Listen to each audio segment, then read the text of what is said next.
Kami tahu Engkau Tuhan yang tidak pernah berubah dalam hidup kami.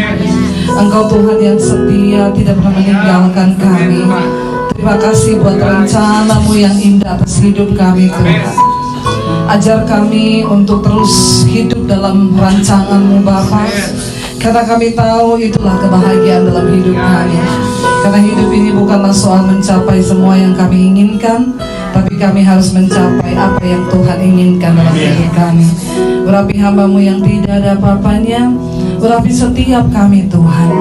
Kami mau tenangkan hati kami, jiwa kami di dalam Engkau malam hari ini. Biar isi kami dengan firman-Mu, dan firman itu bertumbuh menghasilkan buah, mengubah hidup kami Tuhan. Hanya di dalam nama Tuhan kami Yesus Kristus, satu nama yang ajaib, kami berdoa dan bersyukur. Sama-sama katakan amin. Amin. Silakan duduk Bapak Ibu yang terkasih. Shalom. Bagaimana kabarnya? Luar biasa. Iya, untuk yang akhirnya saya bisa berjumpa lagi dengan Bapak Ibu yang ada di tempat ini ya. Apa sih tujuan kita ini menjadi orang percaya, menjadi orang Kristen ya?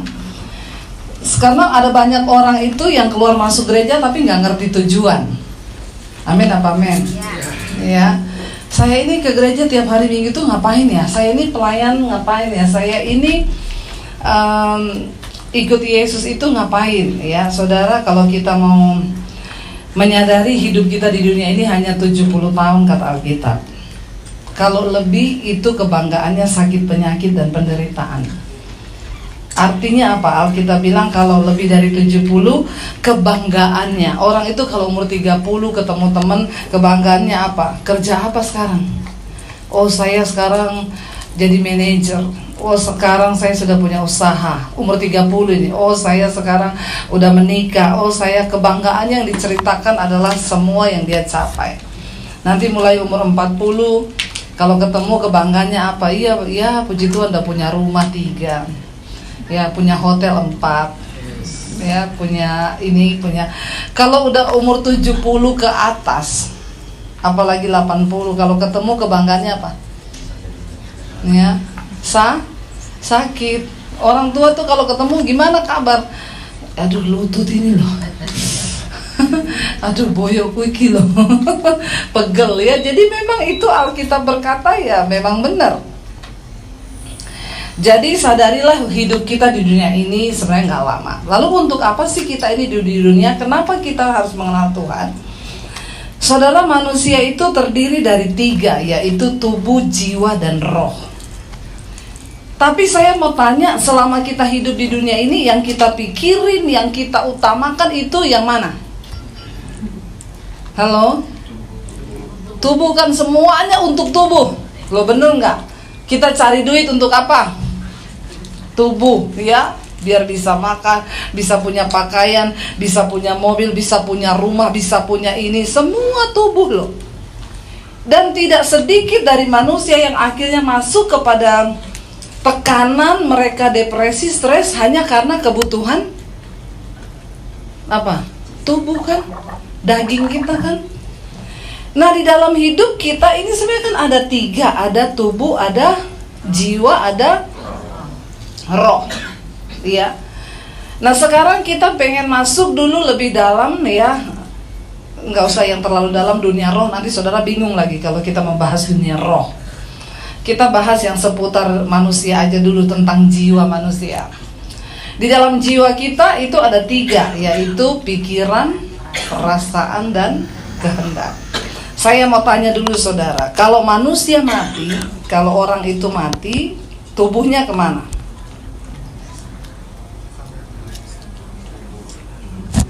Tidak apa-apa menjawab.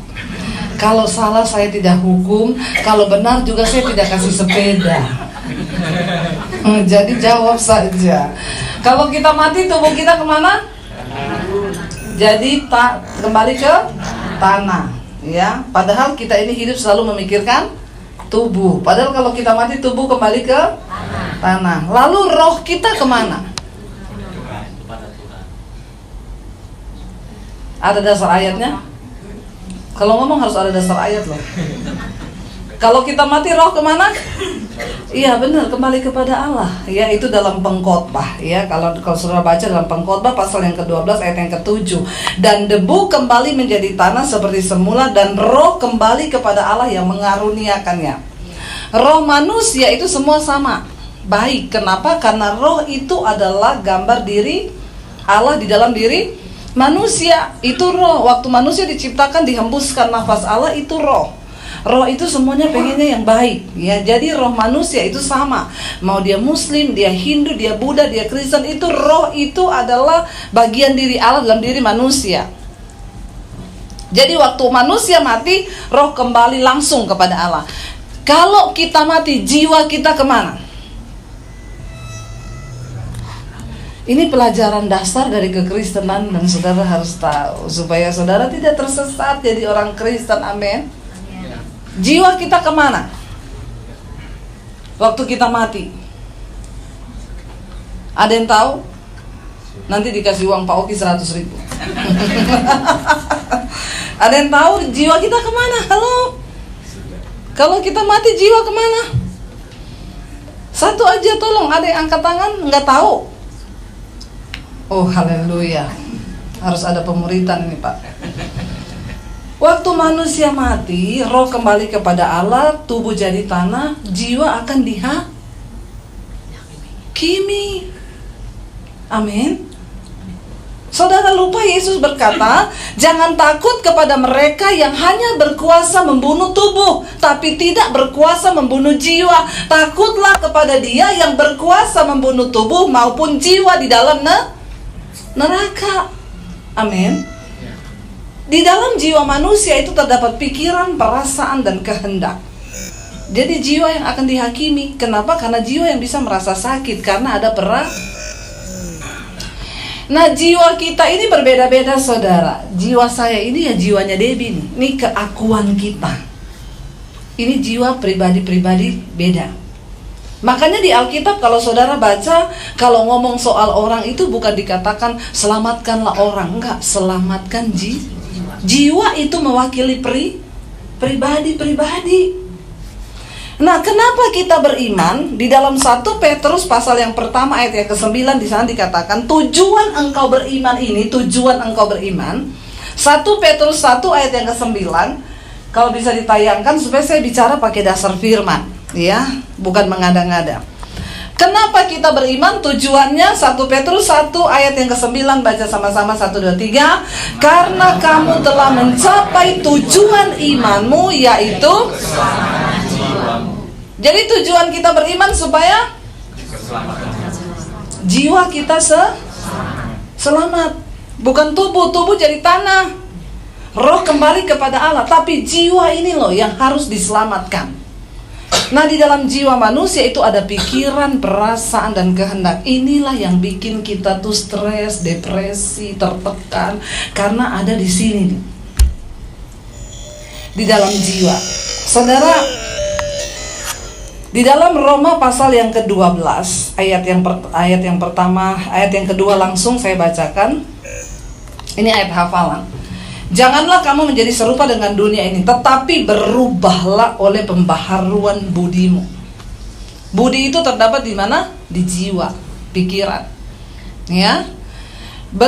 Berubah, jangan menjadi serupa dengan, tetapi berubahlah oleh pembaharuan budimu, supaya kamu dapat membedakan manakah kehendak Allah, apa yang baik, yang berkenan pada Allah, dan sempurna. Untuk kita bisa mengerti kehendak Tuhan dalam hidup ini, tidak ada lain caranya selain kita ini harus berubah. Yang berubah apanya saudara? Ayo, yang berubah tadi apanya? Jiwa, bukan tubuh ya. Kalau tubuh kita berubah gampang. Saya mau berubah bentuk rambut, besok saya ke Bulingling. Warna rambut saya mau diganti. Tidak perlu mengerti kehendak Tuhan untuk merubah rambut. Amin. Jadi ada orang yang bilang sama saya gini, ibu itu ya pintar firman, tapi tidak menjadi pelaku firman. Saya tanya, kenapa? Buktinya rambutnya pendek. Kenapa? Karena di Alkitab dikatakan perempuan tidak boleh berambut pendek. Saya bilang, saya ini berambut pendek karena saya tunduk kepada suami saya. Suami saya nggak bolehin saya rambut panjang. Saya pengen sekali rambut panjang, tapi nggak boleh sama dia. Dia bilang, pertama kali saya menikah sudah lihat seperti itu, jadi tetaplah seperti itu. Saya dulu pernah coba nyambung rambut, hair extension. Sudah nunggu lama di salon saudara, waktu baru-baru keluar dulu. Sudah nunggu 1 hari di salon, saya pulang hendak membuat surprise supaya suami saya terkejut melihat kecantikan saya. Waktu udah disambung, rambutnya kriwil-kriwil saudara. Iya, kayak Syahrini. Lalu saya pulang, anak saya 3 perempuan seneng banget. Ih mami cantik banget, karena anak saya semua rambutnya panjang. Saya bilang, papi mana? Ada mam. Papi pasti terkejut, pasti habis ini mami boleh rambut panjang. Begitu dia keluar, dia lihat saya bilang, halo say. Dia teriak, ah kayak bencong.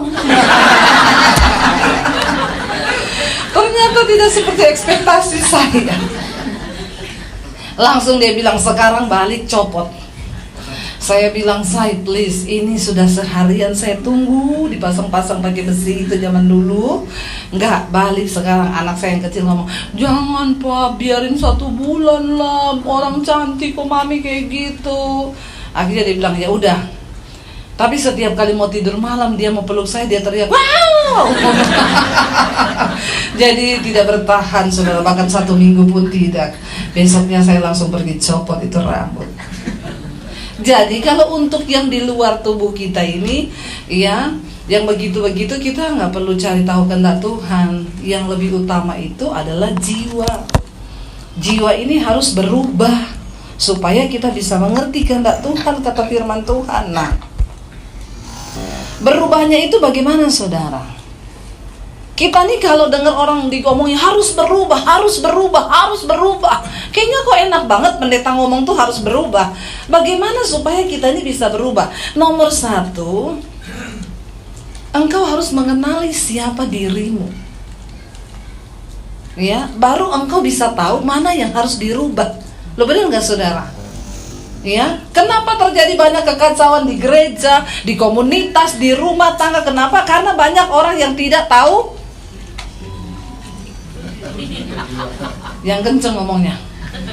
Kenapa banyak kekacauan terjadi? Karena banyak orang yang tidak tahu. Maaf ya, ini agak keras sih, tapi kan saudara sendiri yang ngomong kan, bukan saya. Tapi memang benar nggak?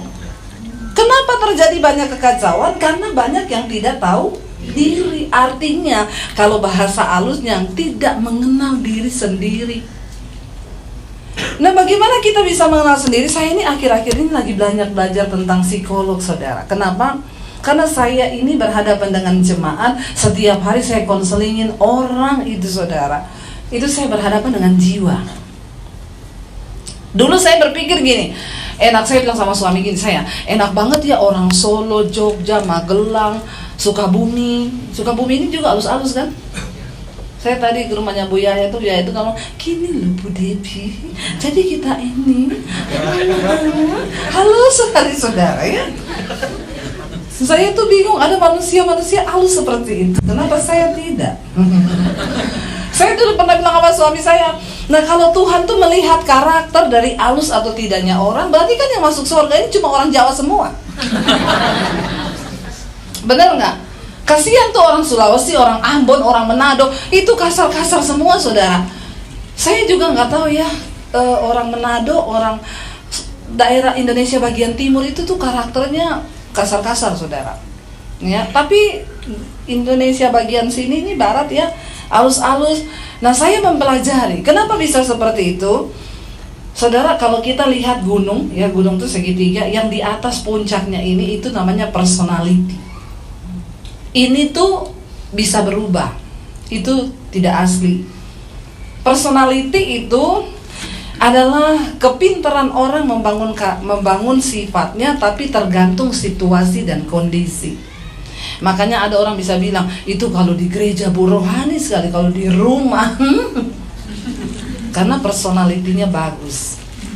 Itu bisa berubah-ubah, tidak dijamin. Yang di tengah-tengah gunung itu namanya temperamen.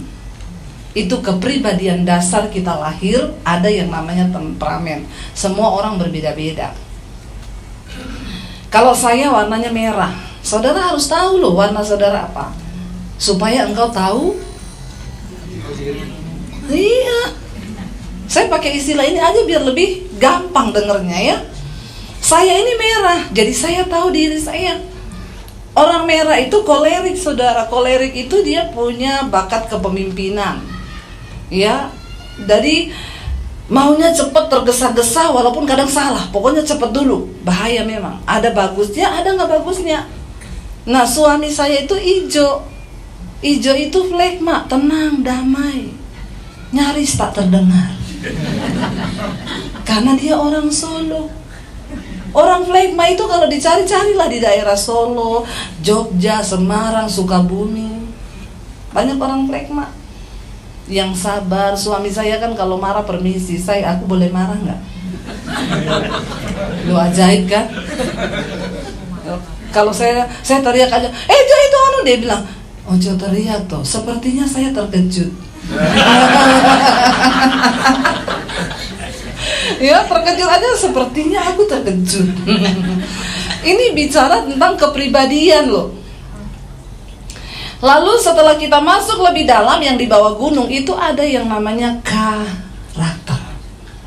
Ini yang harus kuat, ini yang harus kita bentuk. Kenapa Alkitab berkata milikilah karakter Kristus.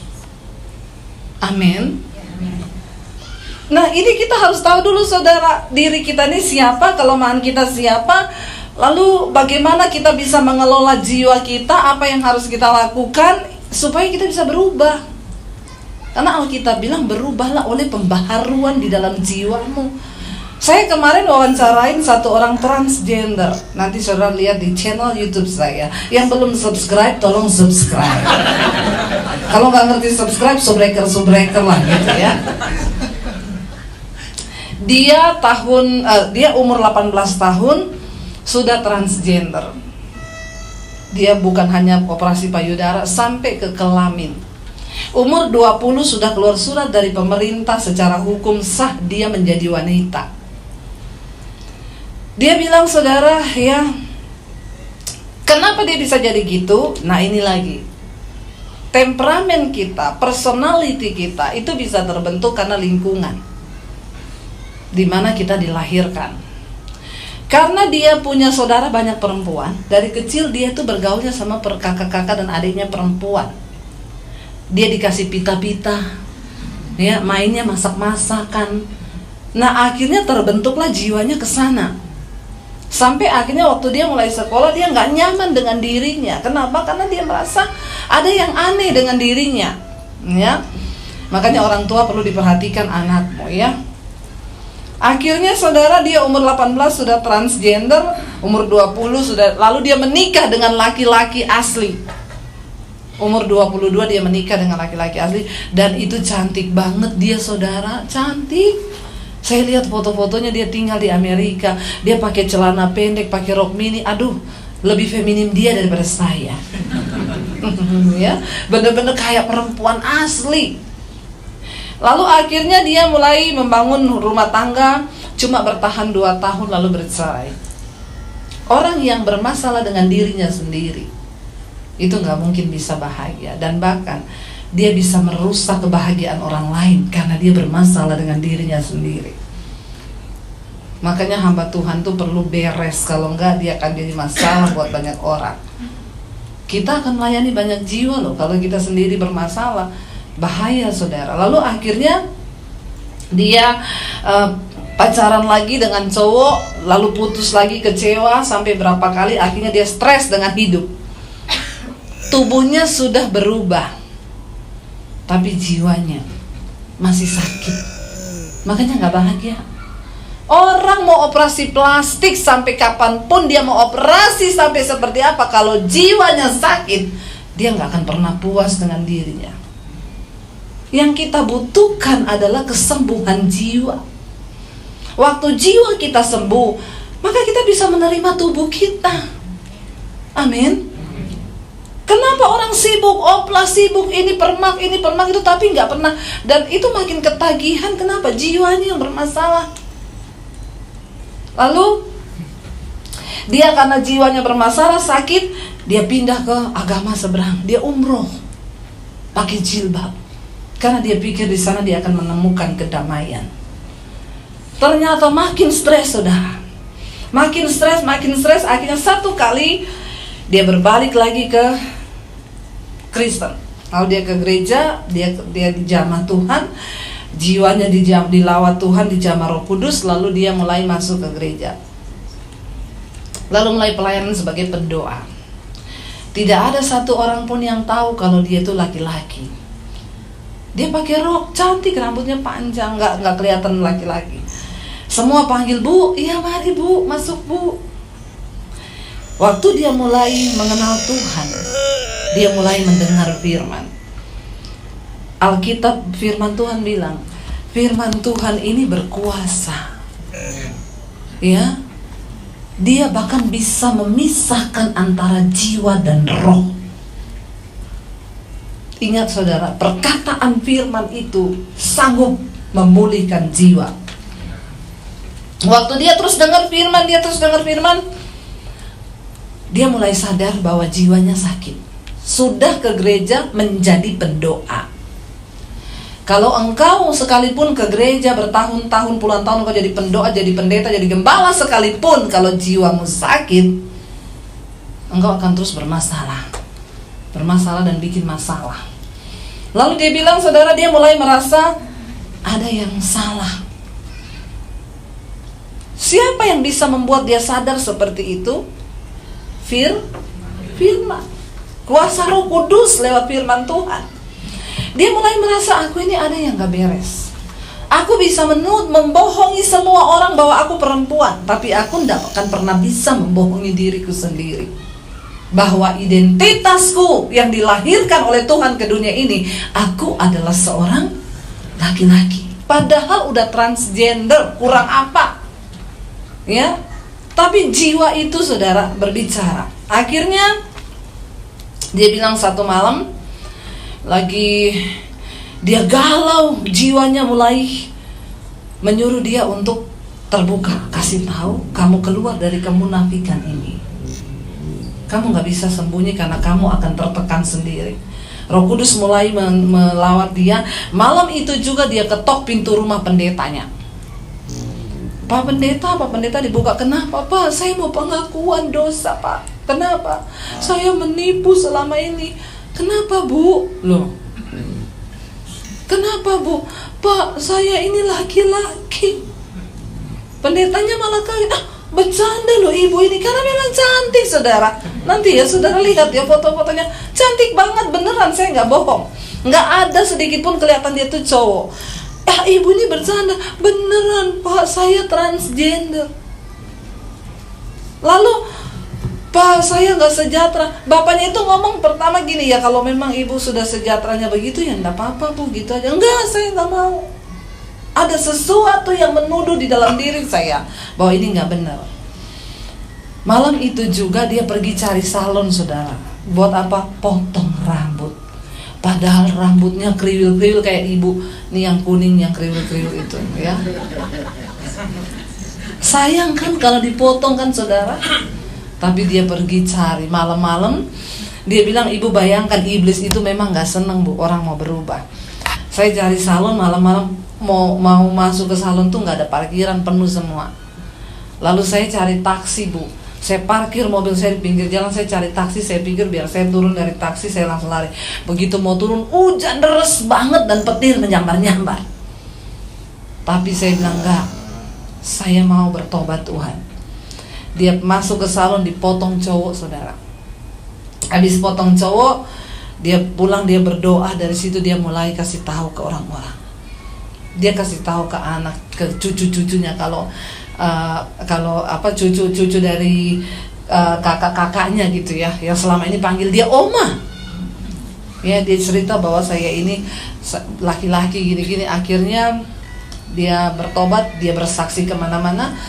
Bulan Oktober kemarin dia baru habis angkat payudara, dioperasi lagi, dikembalikan seperti semula. Tetapi untuk kelamin sudah tidak bisa. Tapi dia bilang, gak apa-apa, tapi aku menemukan identitasku. aku adalah seorang laki-laki. Ya, saudara lihat loh, sampai yang seperti itu tuh Tuhan bisa ubahkan loh saudara. Kalau jiwanya itu menyadari. Ada satu hal yang saya kemarin dapat jawaban saudara. Selama ini kan yang tadi saya bilang, orang Solo, Jogja, orang Jawa itu enak banget, karakternya bagus, gini-gini. Kenapa ya kepribadian mereka memang itu dari lahir. Kemarin saya ke Surabaya.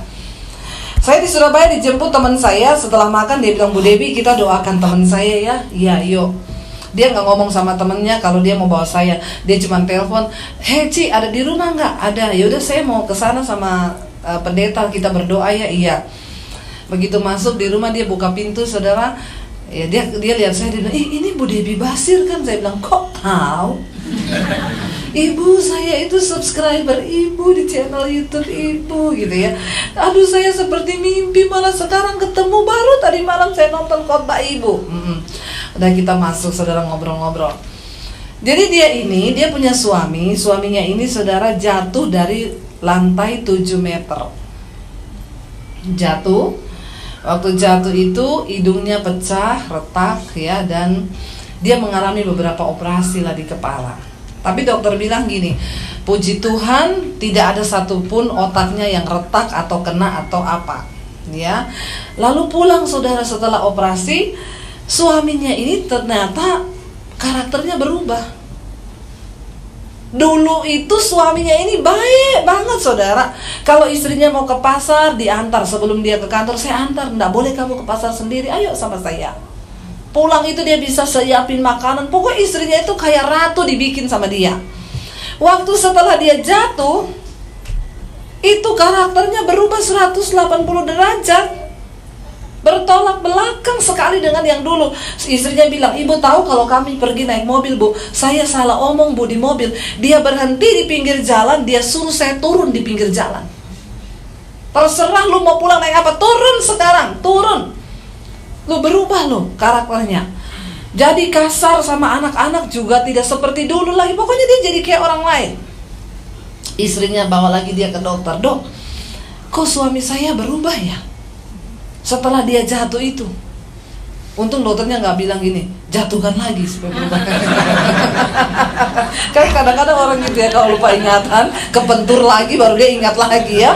Tapi jangan saudara ya, itu adegan berbahaya. Lalu dokternya periksa, dokternya cuma bilang gini, "Bu, iya, memang otaknya nggak apa-apa, tapi ada tapinya. Saraf kepribadiannya itu memar. Jadi dia kena ke syaraf kepribadian." Loh, Tuhan tuh ajaib toh. Ternyata ada syaraf kepribadian di otak kita. Makanya orang tuh punya pribadi beda-beda.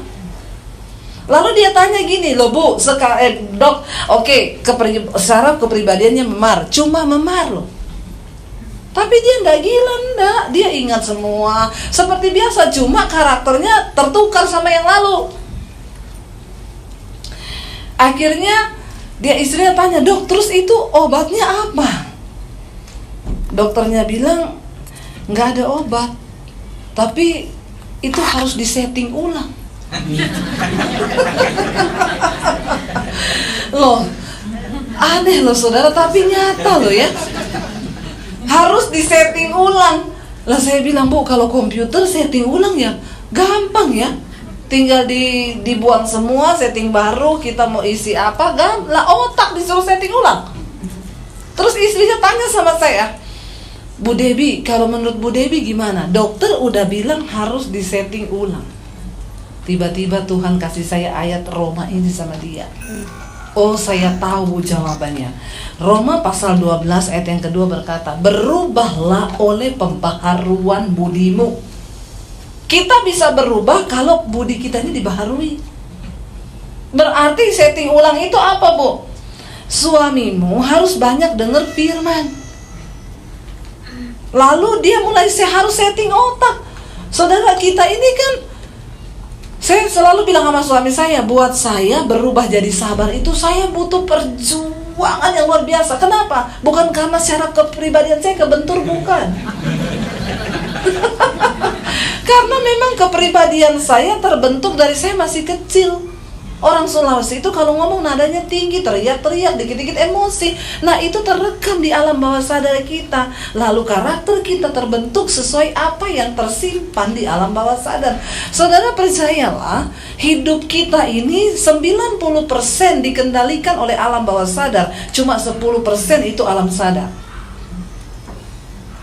Orang kalau nyetir pertama, saya tuh kadang kalau sama suami saya gini, ayo non kita berangkat lebih cepat ke sana. Kenapa? Aku tuh belum pernah nyetir ke sana. Jadi benar-benar harus konsen. Dia pakai alam sadar. Tapi kalau sudah beberapa kali dia nyetir ke sana, dia pakai alam bawah sadar. Oh, abis ini belok, abis ini kanan, abis ini udah nggak terlalu pakai yang sadar lagi. Nah, kenapa kita ada di sini untuk mendengarkan firman? Kita sedang mengisi alam bawah sadar kita dengan firman. Saya bisa tahu di sini muka-muka yang menangkap khotbah saya dengan alam bawah sadar dan dengan alam sadar. Ya, yang menangkap dengan alam bawah sadar itu benar-benar gini. Yang menangkap dengan alam sadar, ya, ini mesti pulang nggak ingat apa-apa. Lo benar saudara. Makanya kenapa kita itu ada perkataan-perkataan dari hamba Tuhan yang saya sampai sekarang ada. Saya masih ingat, itu pendeta 10 tahun yang lalu pernah ngomong begini. Karena waktu itu engkau menyimpan dengan alam bawah sadarmu. Nah, alam bawah sadar itu di dalam jiwa kita yang di dalam. Makanya kita ini ketika kita tertekan, kita putus asa, apa yang tersimpan di alam bawah sadarmu? Kalau engkau banyak simpan firman, yang keluar tuh firman. Maka hidupmu dituntun sama firman. Makanya di kitab Yosua pasal yang pertama ayat 7 dan 8 Tuhan berkata, Yosua, ya, jangan lupa memperkatakan kitab Taurat ini dan renungkanlah itu siang dan malam. Kenapa disuruh perkatakan? Supaya alam bawah sadarmu mendengar, jiwamu itu mendengar, lalu itu terisi. Dan saudara tahu kata di sana yang dikatakan renungkanlah ini siang dan malam, itu dari bahasa Ibrani, katanya itu haga. Renungkan itu haga. Haga itu artinya apa? Bergumam. Saudara pernah nggak bergumam? Ngomong sama diri sendiri. Waktu di dapur, di kamar mandi, iya sih aku, iya, tapi aku percaya. Pernah kan? Semua pernah kan? Yang pernah bergumam angkat tangan.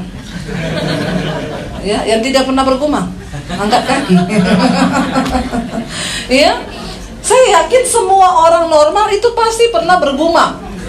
Ya, tapi apa yang engkau simpan di alam bawah? Nah, Yosua Tuhan bilang, perkatakan kitab itu dan bergumamlah. Artinya apa? Waktu engkau tertekan, ucapkan firman. Ya, waktu pikiranmu ngomongin, aduh besok sudah mau bayar cicilan, nggak ada uang. Ya, aduh bagaimana ya, aduh pusing kepala. Kan engkau putus asa, maki-maki orang juga kan nggak ada duit tetap. Daripada maki-maki, mending kan ngomong firman, amin.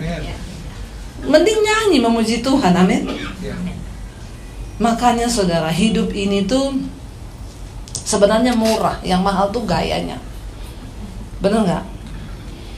Kita mau makan yang 1 hari 5.000 ada, mau makan yang 1 hari 50.000 ada, mau makan yang 1 hari 500.000 ada, makan yang 1 hari 5 juta ada nggak? Ada di Jakarta. Ya, masuk di PI itu saudara makan steak, ya 200 gram 1,5, ya daging 200 gram makan 1,5 juta. Saya ditraktir orang situ, dalam hati saya mending diuangkan. 1,5 makan di warteg dapat 1 RT loh. Benar nggak saudara? Ya, orang itu mau makan yang mahal ada. Ya, tapi kan hidup ini tuh sebenarnya murah, yang mahal tuh gayanya. Dan karena gaya itu banyak orang jadi stres. Makanya Alkitab bilang, cukupkanlah dirimu dengan apa yang ada padamu. Saudara, yang bikin orang itu darah tinggi, kolesterol tinggi, jantung itu bukan makanan sebenarnya, tapi cicilan. Amin. Karena ada 2 hal di hidup ini yang bikin jantung berdenyut dengan cepat. Yang pertama jatuh cinta, yang kedua jatuh tempo. Makanya hindarilah itu jatuh. Kalau nggak perlu-perlu nggak usah utang lah ya. Toh juga kita nggak bawa mati kok semua yang kita. Kalau engkau diberkati lebih, untuk apa? Ayo ya, pakai hartamu itu untuk membangun kerajaan Allah di bumi ini. Karena itulah yang sampai pada kekekalan. Kemarin yang gempa di Palu itu ada satu restoran rumah makan saudara, 5 lantai. Waktu gempa terjadi, bayangkan itu gempa 7,4 skala Richter, 1 menit yang mati 10.000 orang. 1 menit digoncang sama Tuhan, cuma 1 menit. Saya mau tanya, 1 menit itu lama atau cepet? Cepet kalau nunggu orang. Kalau gempa 1 menit lama.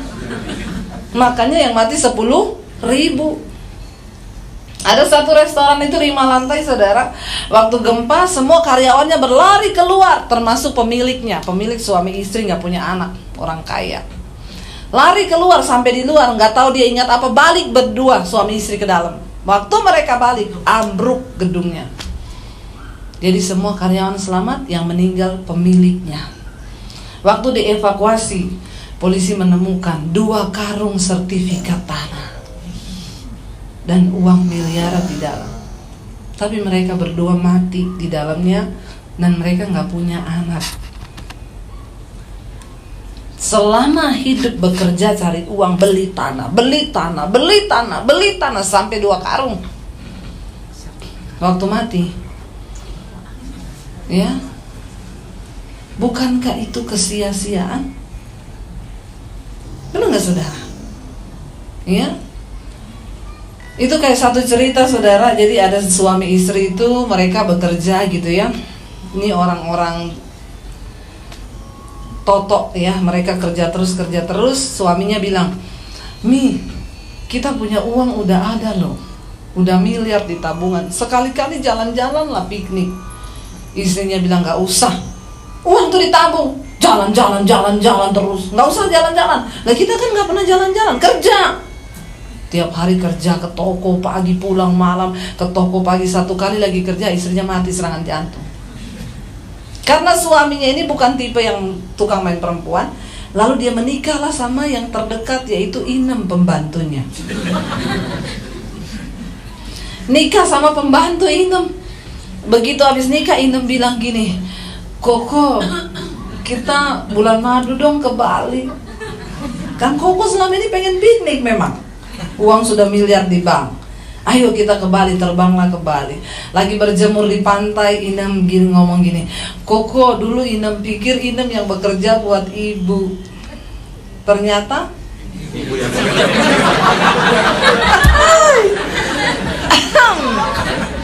itu adalah kesia-siaan." Ya, saudara, ya, kadang-kadang orang tuh lupa ya, maksudnya hidup ini untuk apa sih? Kita bukan harus menikmati dengan foya-foya apa segala, enggak. Tapi mengertilah tujuan hidup di dunia ini. Ketika engkau itu dipanggil oleh Tuhan, engkau diselamatkan, jiwamu sudah selamat, engkau mengalami perubahan dalam Tuhan, maka engkau akan membawa orang lain untuk berubah. Amin. Saya bersyukur saudara, saya tuh punya channel YouTube. Saya tidak pernah berpikir menjadi YouTuber lah, enggak lah, ya, enggak penting itu. Satu kali Tuhan tuh taruh di hati saya begini, ambil alih dunia media. Bagaimana caranya Tuhan dunia media? Saya pikirnya kalau media itu televisi. Dulu saya belum ngerti YouTube. Udah ada tapi nggak ngetrend YouTube, televisi. Jadi saya tanya beberapa teman yang kerja di televisi, gimana ya kalau bikin acara di TV? Ibu harus syuting dulu 10 episode. Ya, minimal ibu harus sudah punya 10 episode, lalu kasih ke kita. Tapi standarnya harus standar TV, lightingnya, syutingannya. Jadi ibu sewa studio kita aja supaya nggak ulang-ulang. 1 kali sewa 1 episode 6 juta. Berarti kalau saya mau bikin 10, 60 juta.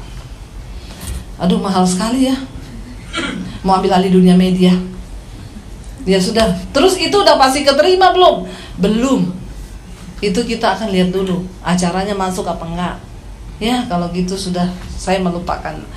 Beberapa TV minta saya untuk khotbah rutin dari Good TV, TV kabel yang dari Korea, tapi mereka juga punya cabang di Indonesia, di Jakarta.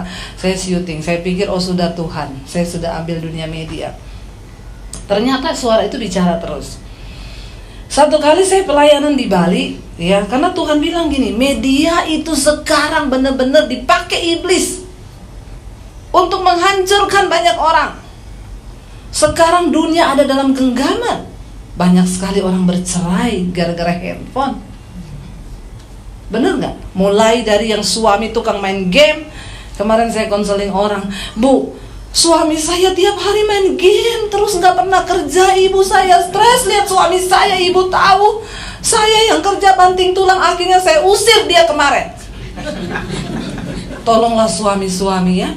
Sekarang bukan cuma ibu-ibu yang terikat dengan HP, ini suami-suami juga. Bangun pagi langsung cari HP. Jujur nggak, bangun pagi kita gini-gini kan? Yang dicari apa? HP, bertobat. Kalau nggak yang begitu, ibu suami saya selingkuh, Bu, sejak dia pegang HP. Memang ini media benar-benar saudara. Jadi setan sekarang bukan lagi pocongan, kuntilanak, genderuwo. Yang begitu sudah tidak muncul, bener nggak? Saudara nggak bakal lihat lagi yang kalau begitu. Kenapa? Udah kalah pamor. Dia sembunyi aja di gudang-gudang tua, dicari sama sutradara sama kameramen. Bener nggak? Sekarang kan laku tuh acara yang masuk di rumah kosong. Kenapa? Cari setan. Di syuting loh. Ya, sampai setan bengong, setan bilang, memang udah mau kiamat. Kenapa kata setan? Bukan kita yang ganggu manusia loh, manusia yang ganggu kita. Kata setan, tidak ada tempat aman lagi bagi kita di dunia ini. Setan bilang sama Tuhan, aku udah gak mau jadi setan Tuhan. Kenapa? Manusia lebih setan dari setan. Aduh, bertobat kita ya. Setan bilang bertobat kau. Mengerikan loh saudara.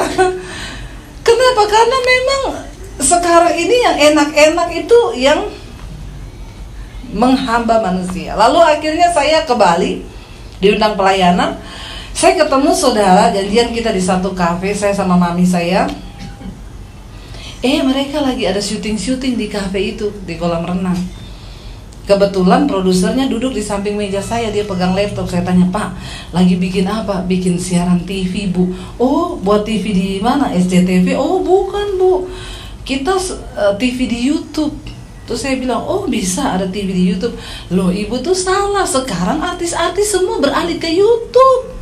Kenapa? YouTube itu lintas negara, lintas budaya, lintas agama. Dia benar-benar mendunia. Kalau lintas planet juga bisa, mungkin bisa. Alien pada nonton kita. Lalu saya tanya sama dia gini, kan dia lagi pegang laptop di situ. Oh gitu ya. Berarti saya bisa ya bikin channel YouTube ya. Saudara tahu mukanya dia gini. Dia tuh melihat saya, aduh miring banget ya, ngajak berantem mukanya. Saya cuma bilang gitu loh, saya cuma bilang berarti saya bisa bikin channel YouTube dia gini. Ya semua orang juga bisa, tergantung kontennya apa. Saya bilang biasa aja kali mukanya. Orang cuma tanya, dia begitu saudara. Lalu karena dia lagi buka-buka laptop di situ, buka YouTube, jadi saya bilang gini, Pak, coba ketik nama saya di situ. Dia lihat di saya lagi, siapa? Agak jengkel juga sih ya. Saya sebut Delta Eko berapa Yankee, Debbie Basjir, diketik sama dia, Debbie Basjir, klik dicari, muncul banyak banget saudara. Terus dia bilang gini, Ibu, ini ada yang nonton punya ibu 200.000 lebih loh. Saya gini. Bukan mau sombong, bukan ya. Cuma agak sedikit angkuh. Lalu dia bilang, bisa banget nih, berarti ibu udah punya nama di YouTube. Oh berarti bisa ya Pak ya, biasa aja. Iya bisa loh Bu. Saya pulang, saya bilang sama suami saya, ini yang Tuhan maksud, ambil alih dunia media. Saya cerita sama dia, mereka itu bikin TV di YouTube loh. Ternyata bener sekarang Hotman Paris, Raffi Ahmad, wah itu penghasilannya miliar loh dari YouTube. Akhirnya bikin, suami saya tayangkan khotbah pertama, yang nonton ribuan saudara. Satu minggu subscribe naik 1.000, 2.000, 3.000, 4.000, 5.000, 6.000, 7.000. Puji Tuhan sih kemarin sudah dapat selamat dari YouTube. Anda adalah mitra kerja YouTube. Jadi kalau saudara buka khotbah saya, jangan heran ada iklan di dalamnya. Dan ada yang melarang gini, Bu, jangan dikasih iklan dong, masa khotbah pakai iklan? Saya bilang, emang lu bayar per puluhan? Haleluya. Jangan dong egois banget. Saya ini tidak terima perpuluhan loh. Saya ini kan gembala YouTube. Tidak ada perpuluhan buat saya.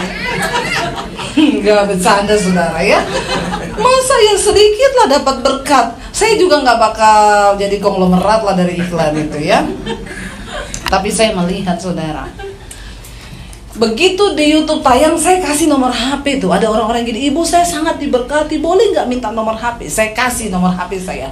Bayangkan kalau khotbah saya sekali tayang ada yang nonton mau 100.000, saya kasih nomor HP. Makanya HP saya kemarin bunyi-bunyi sendiri, error. Gara-gara yang konseling saudara, itu WA masuk ting ting ting ting ting ting. Saya kadang kalau balas itu mau tidur malam, karena waktunya di situ saya baru mau tidur malam. Jadi kalau tidur malam tuh suami saya tanya, Non itu aku lagi balas ini orang konseling. Dia bilang, tapi aku mau ngomong, nanti aja. Nggak lama HP saya masuk, ting, dia WA, Shalom Bu Debbie. Saya balas, iya kenapa ya Pak? Saya mau konseling Bu, istri saya mencuekin saya. Saya bilang mungkin uangnya kurang Pak. Jadi saudara, ya itu, tapi saya melihat ya, puji Tuhan ya, sampai ada yang tanya gini, saya nggak yakin, WA kan, saya nggak yakin kalau ini benar nomornya Bu Debbie. Dia minta HP saya di inbox YouTube, Bu saya minta nomor HP Ibu, saya mau konseling. Saya kasihlah nomor HP saya. WA saya gini, saya nggak yakin kalau ini Bu Debbie. Pasti ini ofisialnya atau sekretarisnya. Maaf ya, saya ini mau buka persoalan pribadi. Kalau ini official saya nggak mau. Saya bilang ini saya Debbie Basir. Enggak, saya nggak percaya. Saya telepon saudara. Saya pencet langsung, dia angkat, halo Shalom 123321, bertobatlah sebab kerajaan Allah sudah dekat. Kamu yakin ini saya Debbie Basir? Terus dia bilang gini, iya ampun Ibu maaf Bu, iya Bu maaf, saya percaya Bu. Saya tanya, kenapa kamu nggak percaya kalau saya bisa kasih nomor HP saya? Soalnya kan hari gini Bu, mana ada pendeta ngasih nomor HP, yang ada mah ngasih nomor rekening. Saya bilang, kan kamu nggak minta nomor rekening. Kalau kamu minta ya saya kasih juga, 78503402447. Mereka nggak percaya saudara, kasihan loh. Makanya saya kasih nomor HP. Satu kali ini yang saya mau saksikan, ada satu orang laki-laki inbox saya di WA, Bu Shalom, saya bukan orang Kristen, saya nonton khotbah Ibu di YouTube. Oh ya, jadi awalnya gini Bu, saya itu setiap hari dengar lagu-lagu di YouTube, lagu-lagu dunia tentunya sekuler. Setelah lagu itu selesai, mukanya Ibu muncul di timeline saya buang karena saya tahu ini khotbah Kristen. Saya geser. Besok begitu lagi, muka Ibu muncul lagi. Saya geser lagi. Berminggu-minggu bahkan berbulan-bulan mukanya Ibu muncul terus. Sampai saya penasaran, akhirnya saya klik tik. Ibu tahu, pertama kali saya dengerin khotbah Ibu, saya kayak kesetrum. Saudara tidak kesetrum? Biasa aja ya. Lalu setelah sejak saat itu dia bilang, saya jadi ketagihan dengar khotbah-khotbah Ibu. Setiap hari saya dengarkan pagi dan malam, 2 kali sehari kayak orang minum obat. Dan dia bilang gini, Ibu, setelah mendengar khotbah-khotbah Ibu, perhatikan firman Tuhan ketika masuk di jiwa berkuasa mengubahkan jiwa seseorang. Setelah saya dengerin khotbah-khotbah Ibu, saya jadi mengerti bagaimana hidup, tujuan hidup berkenan kepada Tuhan. Dan saya sudah pergi ke toko buku, saya beli Alkitab. Saudara lihat, siapa yang mendorong dia untuk pergi beli Alkitab? Ada orang yang tiba-tiba ke agama lain suruh dia pergi beli Alkitab di toko? Kalau bukan karena firman Tuhan, saya pengen kita baca dulu supaya saudara yakin. Kisah Rasul 2 ayat 26. Bagaimana roh, jiwa, dan tubuh itu bisa berkaitan erat dan bisa akhirnya orang melakukan sesuatu yang bahkan tadinya dia nggak mau bisa jadi mau. Kisah 2 ayat yang ke-26. Kisah Rasul pasal 2 ayat yang ke-26, kita baca sama-sama kalau sudah dapat. 1, 2, 3. Sebab itu hatiku bersukacita dan jiwaku bersorak-sorak, bahkan tubuhku akan diam dengan. Perhatikan baik-baik, ketika hatiku ya bersukacita, dari dalam nih hati, roh bersukacita, dan apa setelah hati bersukacita maka jiwa bersorak-sorak. Ketika jiwa bersorak, lalu di sana dikatakan apa? Tubuh apa? Diam dengan tentram. Jadi yang benar itu dari dalam itu muncul keluar sampai mempengaruhi tubuhmu. Kalau orang itu berusaha menutupi dari yang luar aja, itu kemunafikan dan Anda akan stres dan tersiksa. Contoh, nggak bisa tidur, ke diskotik, ke karaoke, atau lari ke rokok. Setelah merokok, masalahmu selesai? Tambah banyak, malah jadi batu kan? Tapi Daud berkata, waktu aku dikejar musuh mau dibunuh, aku percaya, hatiku percaya kepada Tauratmu, lalu jiwaku menjadi tenang, maka aku berbaring dengan aman. Orang kalau nggak bisa tidur, engkau ke dokter dikasih obat, yang diobati sarafmu bukan jiwamu. Halo? Amin. Jadi saudara, ketika seseorang mendengarkan firman, maka firman itu akan mempengaruhi jiwanya. Ketika hatinya menerima firman, lalu jiwanya itu percaya, jiwanya tenang, dia melangkah bertindak, pergi beli Alkitab. Lalu setiap hari dia baca Alkitab. Lalu satu kali Tuhan suruh saya bikin tema khotbah gini, akibat dosa tersembunyi. Tuhan bilang khotbahin tentang itu. Ayatnya dari mana? Dari kisah Daud jatuh dengan Betseba. Ini banyak disalahgunakan ayat ini oleh hamba-hamba Tuhan yang jatuh dalam perzinaan. Dia bilang gak apa-apa, Daud sama Betseba aja jatuh. Ya, waktu saya pergi ke Israel, saudara, saya datang ke istananya Daud. Saya tanya sama tour guide-nya orang Israel, kamar mandinya Betseba di mana? Memang istananya Daud itu ternyata kan di atas, di bawah itu kan rumah-rumah. Jadi memang benar mungkin kelihatan tuh kamar mandi dari atas. Tapi bukan itu yang akan kita bahas. Daud jatuh dengan Betseba. Nah, Tuhan suruh saya bahas tentang itu. Waktu saya tayangkan khotbah itu, yang nonton hampir 100.000.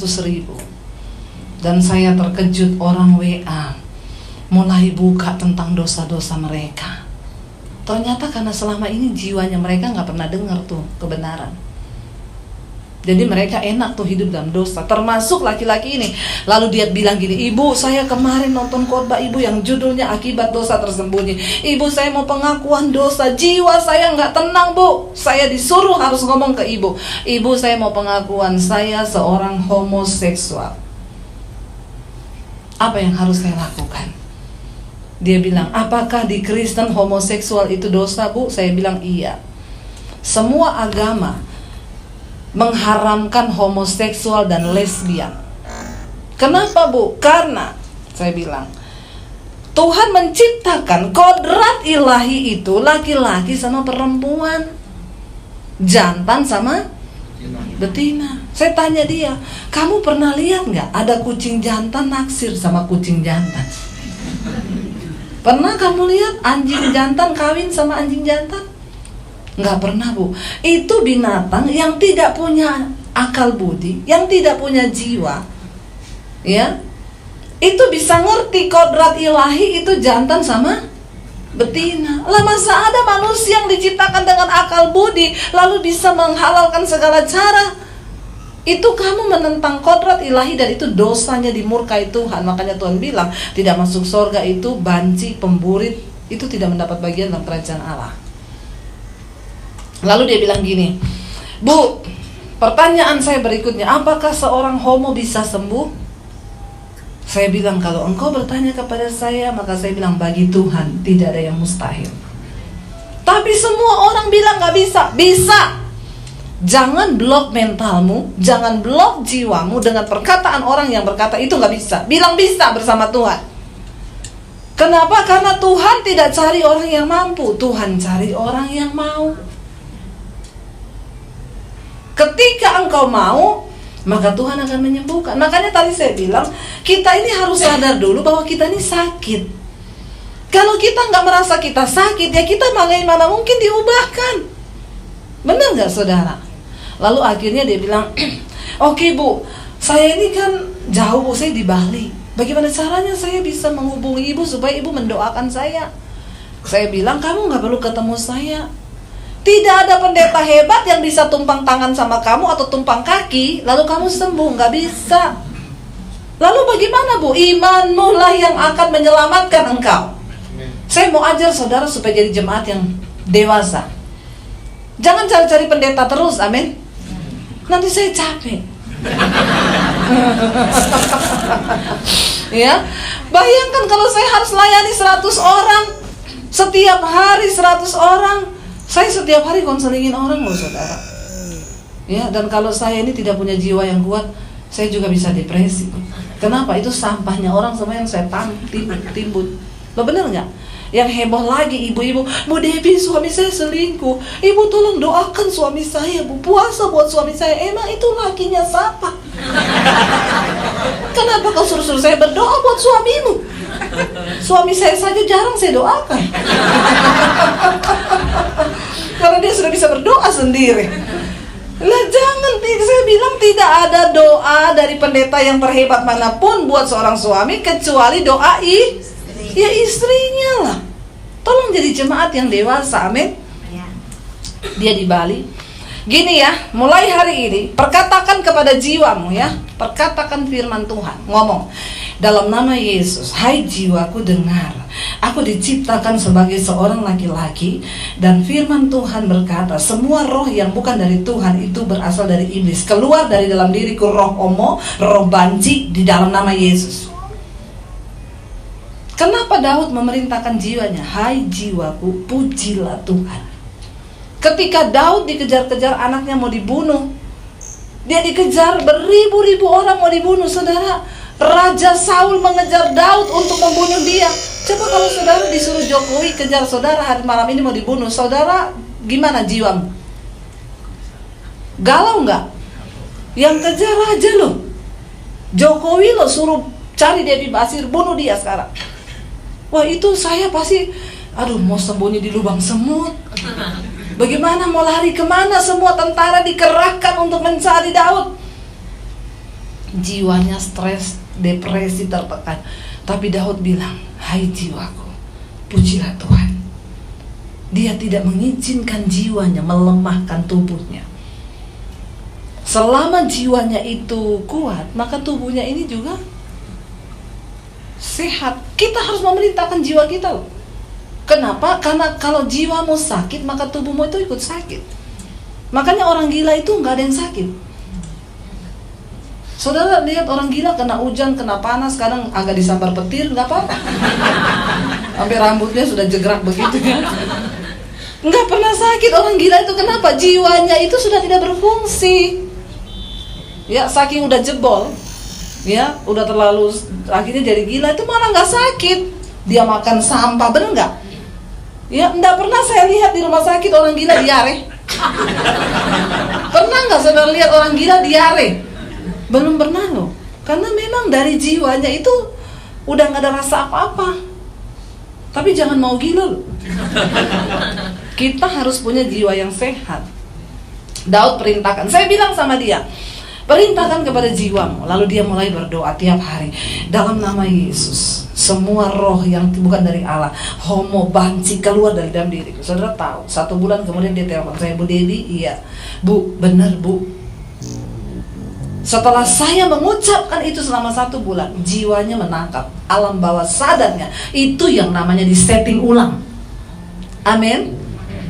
Setting ulang, berubahlah oleh pembaharuan budimu, supaya engkau dapat membedakan mana kehendak Allah, apa yang baik, yang berkenan kepada Allah, dan yang sempurna. Yang merokok malam ini, jangan tanya bagaimana caranya Bu supaya saya bisa berhenti merokok. Kalau engkau mau merokok, gampang, putar apinya taruh di bibir. Lakukan itu 3 kali saja, pasti engkau berhenti merokok karena bibirmu melepuh. Caranya berhenti merokok bagaimana? Engkau harus menyeting ulang saraf otakmu, alam bawah sadarmu. Perkatakan, aku bisa. Tante saya malam itu juga berhenti loh dari rokok. Dia perkatakan, berhenti dalam nama Yesus. Stop. Stop loh. Kenapa? Roh yang ada di dalam kita itu lebih besar. Lalu saudara, sebulan dia bilang, Bu Debbie, benar Bu, saya sekarang ibu tahu jijik dengan homoseksual, dengan kenajisan percabulan yang selama ini saya lakukan. Saya jijik Bu. Ketika jiwanya sadar, jiwanya mulai sehat, tubuhnya ini bereaksi, memerintah ke otaknya apa? Putusin pacarmu. Lalu dia putusin pacarnya yang namanya Bambang itu. Tuhan ciptakan Adam dan Hawa, bukan Adam dan Joko. Dia putusin pacarnya itu. Lalu tindakan yang kedua, dia bilang apa, Bu? Saya sekarang sudah keluar dari komunitas gay di Bali. Saudara lihat, ketika ketika hatiku bersuka cita, maka jiwaku bersorak, lalu tubuhku aman, tentram. Waktu rohmu menangkap sesuatu dari Tuhan, jiwamu itu dicuci, disetting ulang, dicuci otak kalau orang bilang. Itu kan orang ditangkap, dicuci otak itu yang suruh dibom, itu kan setting ulang otak. Nanti dapat 72 bidadari. Saya tuh bingung ajaran ini, kenapa bisa ada begitu saudara ini, karena yaitu tadi sarafnya memar. Harus dibenturkan lagi ke tembok ini kalau begini ya. Tapi saudara, menyadarkan orang begitu mudah nggak? Enggak. Kenapa? Karena memang sudah disetting di programnya seperti itu. Lalu dia tinggalkan komunitas gaynya, dan sekarang dia sampai dia bilang gini, Ibu Debbie, Ibu di Jakarta gerejanya di mana Bu? Ibu mengembalakan. Saya mau pindah ke Jakarta. Saya mau tinggalkan tempat ini. Itu yang Tuhan bilang, lari dari situ, lari. Kamu nggak bisa berdiam di situ, lari. Saya seorang dokter Bu, dokter loh, dan ganteng saudara. Ya, ayo saudara, kita mau berubah. Coba kita baca 1 ayat lagi. Mau berapa ayat hari ini? Ya. Kita baca Yakobus 5 ayat yang ke-20. Yakobus 5 ayat yang ke-20 berkata, 1, 2, 3. Ketahuilah bahwa barang siapa membuat orang berdosa berbalik dari jalannya yang sesat, ia akan menyelamatkan jiwa orang itu dari maut dan menutupi banyak dosa. Waktu kita memberitakan firman, lalu orang itu menangkap dengan alam bawah sadarnya, firman itu berkuasa mengubahkan jiwanya, lalu dia bertobat dari jalannya, kita sudah menyelamatkan jiwa. Ingat tadi tujuan kita beriman itu adalah untuk keselamatan jiwa. Kenapa orang bisa marah? Itu marah, emosi, semua ada di jiwa saudara. Ya, engkau marah, engkau tertekan, engkau depresi, itu semua ada di jiwa. Makanya Alkitab juga bilang, hati yang gembira itu juga ketika kita marah, tubuh kita memproduksi hormon yang sangat merusak kesehatan. Tapi waktu kita tersenyum berbahagia, maka tubuh kita juga memproduksi hormon yang, saudara lihat sekarang, orang sekarang itu lebih gampang senyum atau marah? Ayo, orang sekarang lebih gampang senyum atau marah? Bertobat ya. Satu kali ada satu orang papa, dia darah tinggi saudara. Dia kan tiap hari harus minum obat kalau orang darah tinggi kan. Lalu dia datang ke dokter, dok, saya nggak mau minum obat terus tiap hari dok, ada nggak resep untuk saya nggak minum obat? Dokternya bilang oke, bangun pagi minum jus belimbing 2, siang jus apel 2, malam jus mangga 2. Lakukan itu 1 minggu. Dia lakukan 1 minggu, Tidak ada perubahan, tetap marah-marah, tetap minum obat. Dok, nggak ada perubahan, naikin dosis 2 kali lipat. Ya, jadi minum 4. Seminggu dia balik, dokternya bilang ada perubahan. Ada dok, perut saya kembung. Dan saya makin emosi tiap hari marah-marah karena saya kembung. Yang ada lagi nggak resep yang lain? Dokternya bilang ada, yang terakhir, nggak usah minum apa-apa. Lah terus setiap 2 jam Anda harus tersenyum selama 20 detik.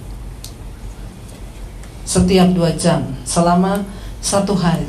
Coba tersenyum 20 detik. Senyum coba 1, 2, 3, 4. Saya hitung 5, 6. Tolong tahan mulutnya, tahan. Ini latihan buat Anda yang sudah tidak pernah tersenyum. Orang itu nggak pernah tersenyum, Anda sudah hidup di neraka walaupun masih di dunia loh. Loh benar saudara. Coba ya 20 detik. Lalu dia bilang sama dokternya gini, cuma gitu dok? Dokternya bilang iya. Susah loh pak. Enggak. Dia pulang. Sopirnya bilang, silakan pak. Sopirnya aneh, nih bu. Biasanya. Ya. Begitu pulang sampai di rumah, istrinya tanya, dari mana pak? Dari dokter. Dia hitung sampai di kamar 1, 2, 3, 20 detik. Istrinya gini, biasa ditanya marah-marah. Nggak usah tanya-tanya, urusan saya mau dari mana, yang penting saya pulang. Ini dari dokter. Ya, besok pagi dia bangun pagi, anak istrinya semua sudah di meja makan. Semua gini, pagi pak. Pagi. Dia tanya sama anaknya, kuliahmu gimana? Karena kalau senyum nggak bisa marah kan? Nggak mungkin orang senyum. Kan nggak bisa saudara. Ya, jadi dia tanya sama anaknya, kuliahmu gimana? Ya, anaknya gini. Ya, padahal biasa bangun pagi, kuliahmu gimana? Jangan minta uang terus kau, selesaikan kuliahmu itu cepat. Ya, ini kan karena senyum nggak bisa gitu. Selesaikan kuliahmu ya. Dia hitung 1, 2, 3. Lama banget. Dia pergi ke kantor saudara. Waktu sampai di kantor, pegawainya semua lagi ketawa-ketawa kan.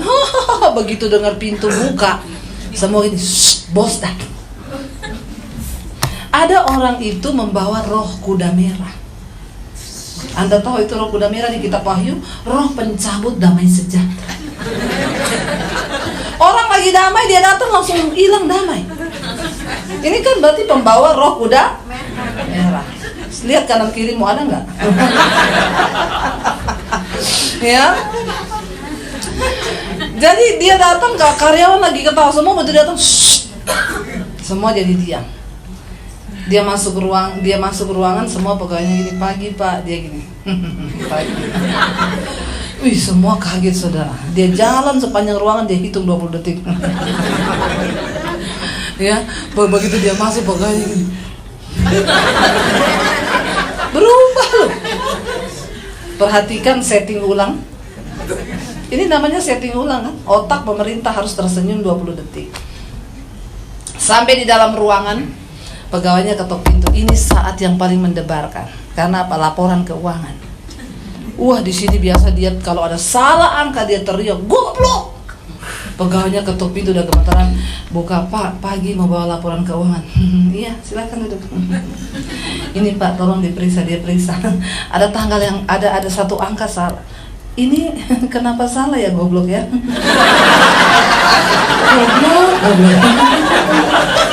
Ya, gobloknya tetap, tapi sambil senyum. Jadi beda arti. Yang dimarah juga nggak tersinggung saudara, karena dia sambil blok. Ya, ini diperbaiki ya goblok ya. Ya kalau dulu goblok kamu kenapa perbaiki dulu.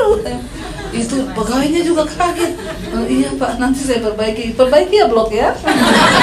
Awas besok nggak diperbaiki ya. Sampai dia keluar saudara 20 detik. Lalu 1 minggu, dia merasa benar loh, ya, tekanan darahnya nggak naik, Lalu dia balik ke dokter, "Dok, iya dok, kenapa ya cuma dengan tersenyum begitu tekanan darah saya nggak naik?" Dokternya bilang, "Iya Pak, karena begini Pak, ketika orang itu tersenyum, tubuhnya itu memproduksi sejenis hormon yang namanya endorfin. Itu sejenis morfin di dalam tubuh manusia yang gunanya itu penghilang stres." Jadi saudara mau pengen morfin malam ini? Belum. Nah, ini lagi kena morfin. Ya, waktu Anda tertawa itu morfin keluar loh. Tubuhmu, jiwamu tenang. Sebaliknya ketika orang marah-marah, tubuhnya memproduksi hormon beracun yang bikin tubuhmu jadi sakit dan tertekan jiwamu. Ya, jadi saudara, ya, dan benar Alkitab bilang hati yang gembira itu obat yang, tapi semangat yang patah bikin osteoporosis. Bener kan? Mau minum Anlen 1 truk juga, kalau tiap hari bersungut-sungut di rumah, nggak ada damai sejahtera, maka penyakit datang. Hidup ini singkat. Untuk apa punya uang kalau kita nggak bisa menikmati dalam damai sejahtera, kebenaran, damai sejahtera, dan sukacita oleh Roh Kudus?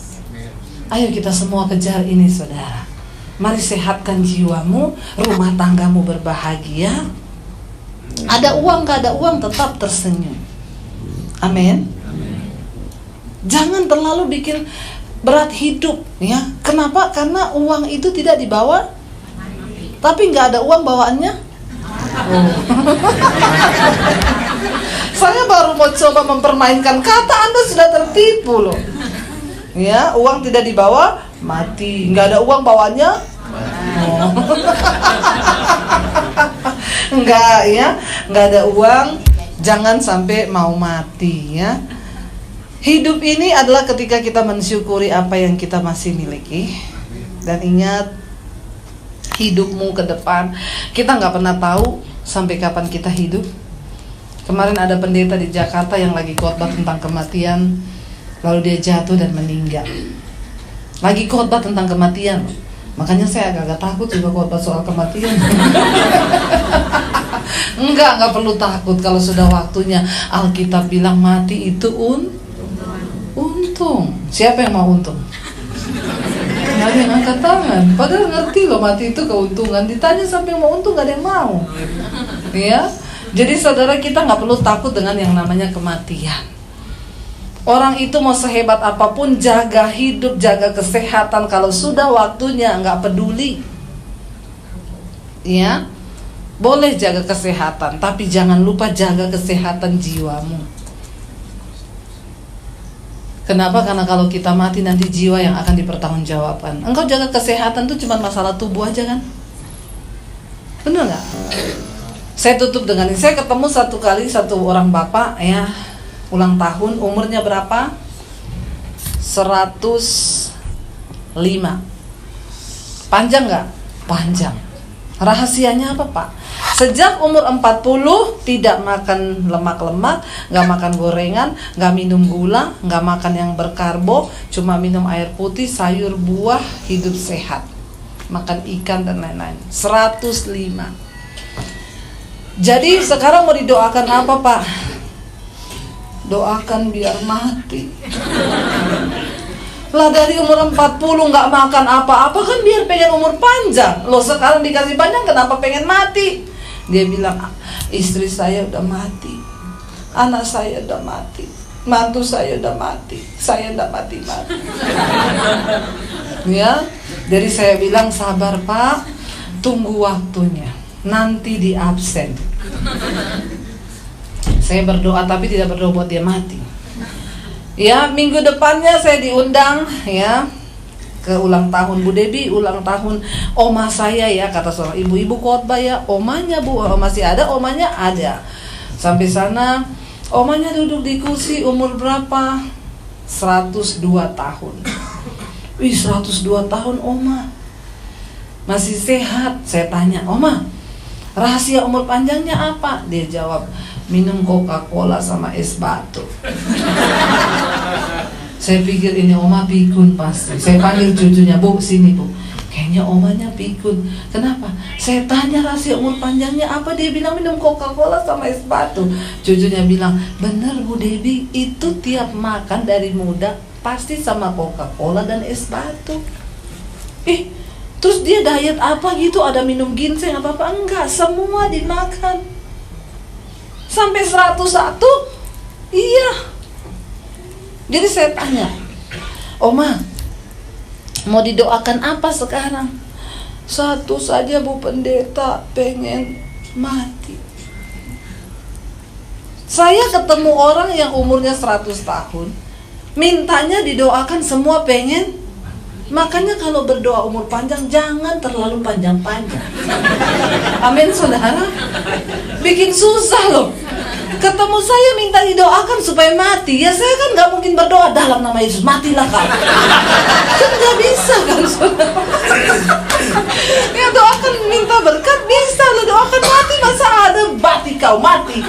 Kalau gak mati, mari kita masuk ke kolam renang ibu. Ya, terus kita rendam dia agak lama di situ ya, kita baptis 15 menit, lalu dia buka mata langsung di rumah Bapa di surga. Kan ya nggak bisa. Makanya kalau berdoa tuh tolong saudara, jangan terlalu minta panjang-panjang, rempong kalau nggak mati-mati. Karena ternyata kematian itu juga salah satu anugerah Tuhan. Karena orang kalau nggak mati-mati susah loh. Amin apa amin? Jadi ya itu tadi yang saya cuma bilang. Ya, mari kita ini jangan cuma sibuk yang kita bangun-bangun ini manusia tubuh kita. Ya, kita lupa membangun manusia jiwa nih kita. Hari ini saudara sudah tadi mendengar firman-firman. Baca satu lagi nih biar mantap saudara ya. Mari kita lihat di dalam 1 Tesalonika 5 ayat yang ke-23. Saya undang para imam musik maju ke depan. 1 Tesalonika 5 ayat yang ke-23 berkata begini, semoga apa? Allah damai sejahtera menguduskan kamu seluruhnya, dan semoga apa? Roh, jiwa dan tubuhmu apa? Terpelihara sempurna dengan tak bercacat pada kedatangan Yesus Kristus Tuhan kita. Ingat, waktu Tuhan Yesus datang kali yang kedua, kita semua harus roh, jiwa, tubuh terpelihara sempurna tanpa cacat.